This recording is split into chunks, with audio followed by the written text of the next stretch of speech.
What is going on, y'all? This is podcast episode number 3. My first 2 podcasts were more of what is going on in the world, and this podcast is just talking about reactions, right? What we can do about it.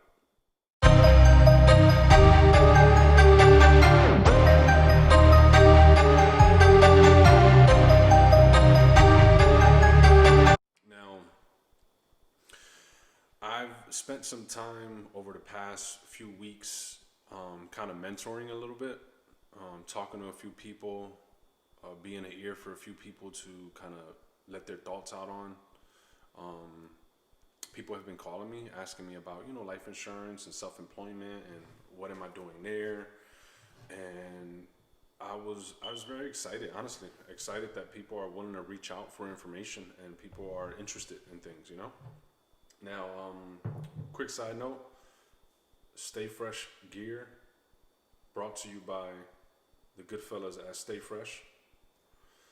My guy, also known as El Barbero, real amazing guy from the city, always kind of well invested in the city, real nice guy. So if you get a chance, stop by the website, stayfreshblade.com, pick up some barber gear, some cool gear, some cool hats, and anything you need, especially if you're cutting those people and being that essential worker you are as a barber, because I truly believe barbers are essential workers. Reason why I believe that is while everything's shut down, you see politicians with a fresh cut. And I don't think politicians really cut their own hair. So, podcast number 3, guys. Today's conversation is about the fact that it's time to vote. It's time to vote. Now, voting today is just as important as voting 2 years from now. And, when we talk about voting right now, it's the executive term. Electing that president.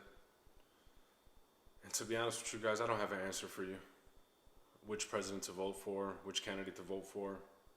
The reality of it is, I said this earlier, and I hope people didn't think I was joking, but I was dead serious. We haven't had a good president since Jimmy Carter. And the reason why I say Jimmy Carter is because Jimmy Carter stood for something. Jimmy Carter was a man of the people, stood in front of activism.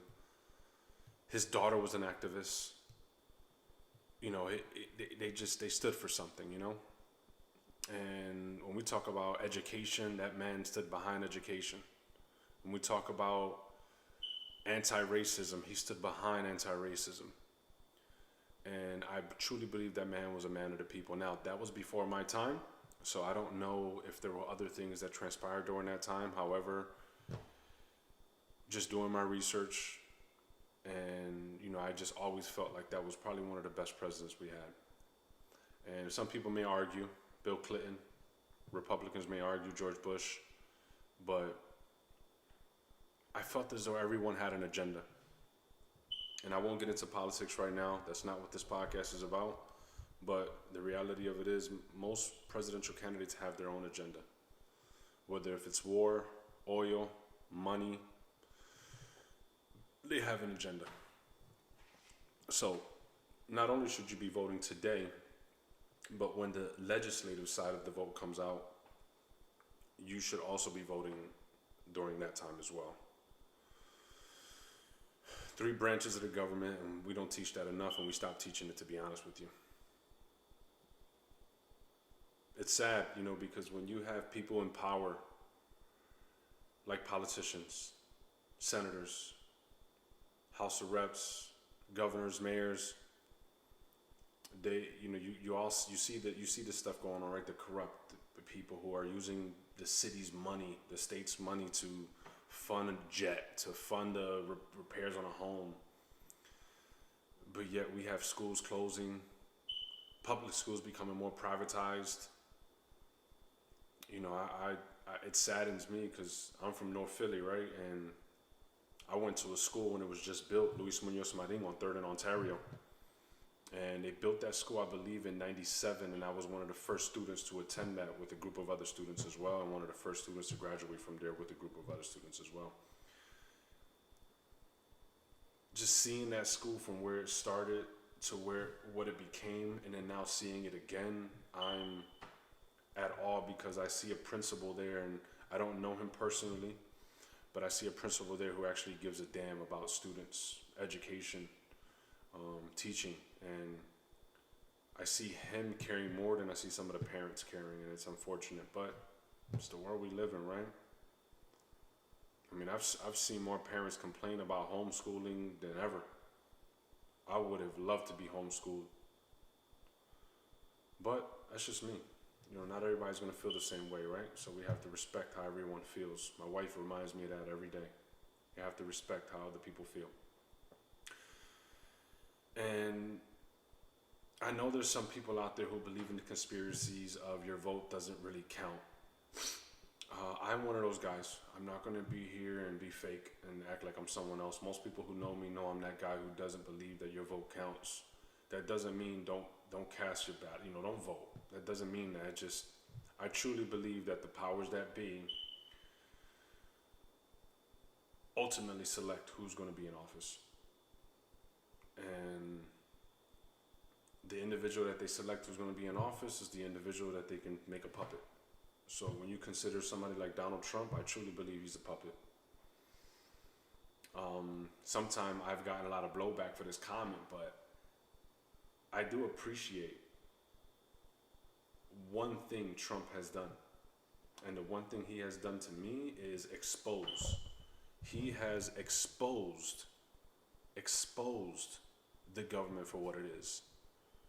He has shown how a bill gets created, legislation passes a bill, passes a law, whatever the case may be, and his actions as a leader of the free world are just asinine.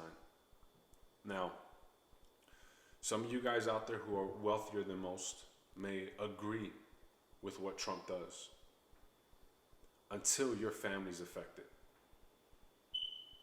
His comments, the way he speaks to the people, he's just no morals, complete disrespect. And what I've said multiple times is don't glorify his negative ass at all. Don't glorify what he does. Don't glorify that he's a pedophile, because we all know who Trump really is. We knew he was a pedophile for years. Just because they've leaked some new information or leaked information that makes it more factual, that doesn't change anything. That man has been horrible. Horrible. Ever since he saw Macaulay Culkin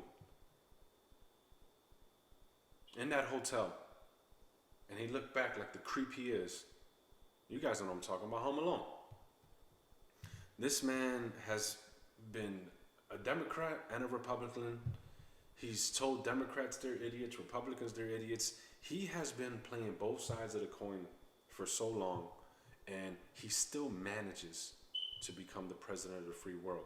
Now, the reason why I say don't glorify how horrible of a leader he is because when you glorify how horrible of a leader is, you're showing our youth and the people of our nation that no matter how much of a piece of shit you are, you can still be a leader of the free world.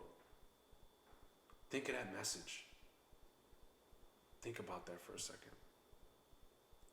You don't have to have morals. You can be disrespectful. You can be a racist. You can be an asshole. You can bring people together with hatred and still be a leader of our free world. And then when we talk about racism not being there, or hey, I've raised my child to not see race, we're raising our child to see it whether we know it or not. Social media does it every day. You know, the media does it every day. When we talk about trying to stop big business from making money, you need to start with the utility companies and the media conglomerates. Those are the ones you need to start with. Those are the people who fund the politicians. Those are the people who put out the commercials that get the people elected.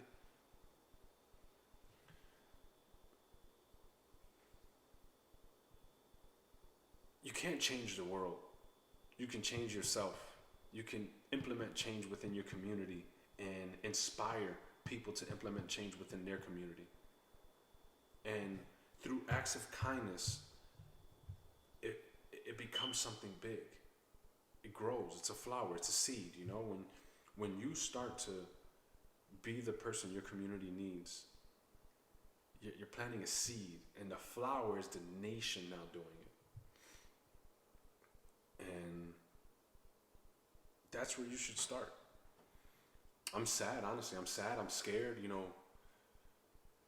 Although my children live in Philadelphia, they live in what you consider to be a good neighborhood in Philadelphia, which I put the quotation marks just because the city of Philly in general is crazy. But my children, their mother, and their stepfather live in a good neighborhood, a safe neighborhood. So I call them every day, and I still reach out and follow up, and it's scary to know that they're in a city that can do something like that. But the reality of it is, where I live, my community, our Publix is still open. Our plazas are still open. I have a community where you don't have to leave this community for anything.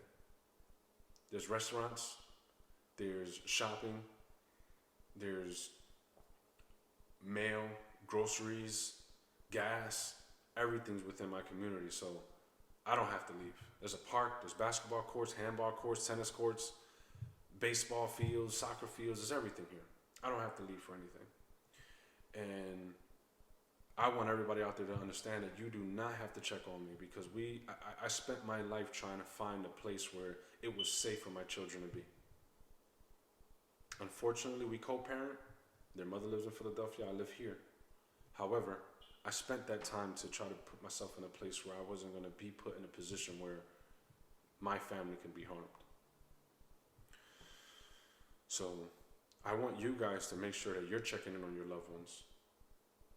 See how they're doing. Reach out wherever they are. Appreciate the boy Jay Vlogs. One of the sharpest drummers I've heard in a long time, for reaching out and just saying how I'm doing. And we had such a beautiful conversation about politics, about what's happening in the cities, about just a little bit of everything. And I can hear it in his voice, how upset he is about things that are happening out there. And so all my white friends out there, I have a lot of white friends, just like I have Hispanic, Black, Asian, Indian, Island, whatever the case may be. One white person does not represent who you are, so understand that we love you. There's some dope people out there. We love you. Police officers. 1 or 2 police officers do not represent the entire precinct. So all my black friends, 1 or 2 bad apples do not represent your culture and your race. I have some dope people in my life. We appreciate y'all, and I don't want you to start feeling singled out because people are targeting your background and your culture. There are people out there that love you and that care about you. There are police officers out there that when they pull you over for speeding, they just want to give you a speeding ticket. They don't want to harm you. Me and Jay were talking about resisting arrest, right? And we were talking about how if a police officer pulls me over, he tells me put my hands up, I put my hands up. Police officer tells me license and registration, here's my license and registration. Guys, you don't need to resist. Your life is worth way more than that. You don't need to challenge. There's a system in place. System is broken. However, document what you do. Publicize what you do. If a police officer is being racially charged and wants to harm you, they're going to find a way to harm you. So don't give them the satisfaction of taking your life because your voice needs to be heard. So for all you guys out there who are now struggling and seeing that there might be some more police officers who are being a little more aggressive than usual, take their badge number, find out what precinct they worked in, and make sure you continue to document that. Document it. I'm not saying that's going to make a difference, but it keeps you alive. And that's what I care about most, is the fact that you're alive. I just want to thank you guys, as always, for tuning in. This is my 15 minutes today. It's JQ215. And please leave a comment below. Let me know what's going on in your world. How do you feel? I want to hear it. I genuinely want to hear it. Listen to me. I genuinely want to hear it. I'm this podcast. I might do a podcast every single day. Honestly, I feel good about this podcast. I feel good about getting my voice out there. So, appreciate you guys. Thank you for tuning in. And don't forget, your life matters. Black, officer, white, Hispanic, your life matters. We love you. So stay safe and be careful out there.